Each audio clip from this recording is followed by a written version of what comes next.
পরিচিত হবি প্রত্যেক ঘরে ঘরে কুটনি হিসাবে। এই শুটিং শেষে আমি চলে এসেছি আবার এই বাড়িতে।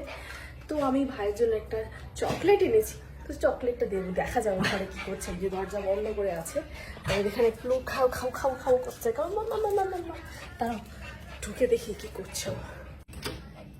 বসেই আছি আমি। কালকে তুই এত চম্পচস্য খাওয়ালি, তার জন্য তোর জন্য নিয়ে আসলাম এটা। আমার ফ্রিজ থেকেই বার করে? না, তোর ফ্রিজ থেকে বার করবো, দোকানে তো ফ্রিজ আছে নাকি? ঠান্ডা দোকানেও ফ্রিজে থাকে। কেনারও ভিডিও বানিয়েছিস? হ্যাঁ, সেটাই সাথে অ্যাড করে দেবো। বাহ, মাথায় তাহলে বুদ্ধি আছে মেয়ের মা। তো আমার দুটো প্রশ্ন আছে সাদা মনে বাবা, কাদা তো নেই আমার। লাইটগুলো জ্বালা, এরকম অন্ধকার করে যায়। তাই হচ্ছে প্রশ্ন। প্রশ্নটা শুনি, একটু থামতে। এই যে শুটিং এর বাদে, মানে শুটিং এর পরে সুন্দর আসছি আজকাল আমাদের বাড়িতে।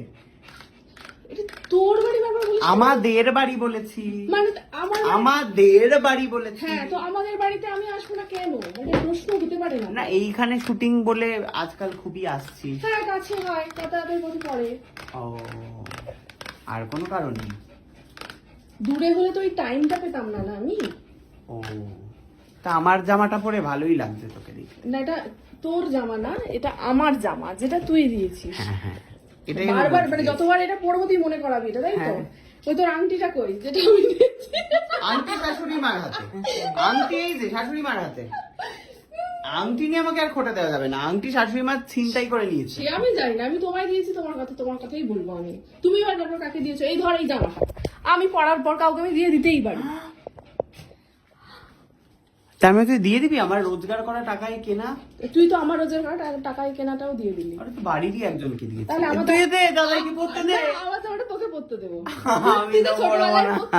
ছোটবেলায় আমি তো পড়বো না। কেন?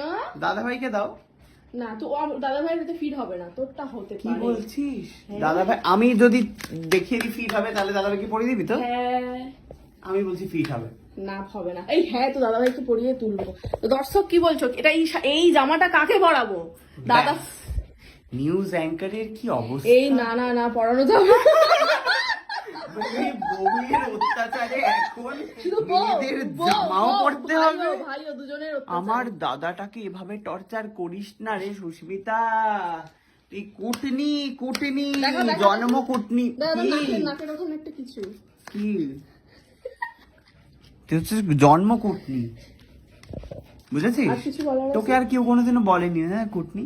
না, কিন্তু এবারে দেখবি রাস্তাঘাটে যেখানেই তোকে দেখবে কুটনি। তো আর কি প্রশ্ন আছে? কি একটা ওই যে হয় না আগেকার দিনে ওই যে মা মহামায়া মনসাকে বলেছিল তুমি এখন দেবী হয়ে উঠতে পারবে না যতক্ষণ না তুমি অমুকের পুজো পাবে। কিন্তু কিছু বললি না তো। চকলেট আমাকে বলতে দে। ও, এখন থেকে তুই পরিচিত হবি প্রত্যেক ঘরে ঘরে কুটনি হিসাবে। এই আমার অভিশাপ শিরোধার্য তোর মাথার উপরে। তোর হাতের রেখাটা পুরো বোঝা গেল। ওই রেখা দিয়েই বেরিয়েছে রে। খা রে, খাবি না? তুমি এক্ষুনি একটা চকলেট পুরোটা শেষ করলাম, আর করার পর ভাবছি যে এই বাবা ফ্রিজে একটাও চকলেট নেই, কি হবে? তাহলে দেখ এসে গেল। ফ্রিজটা খুলে দেখিয়ে দিয়া, এটা সত্যি যে মনের বাসনা এটা কিন্তু পূর্ণ ঠিক, হয়ে গেল। এটা কিন্তু ঠিক। এই যে আত্মিক টান, এটা কিন্তু ঠিক কথা। ঠিক আছে, তুমি খুশি আছো তাহলে?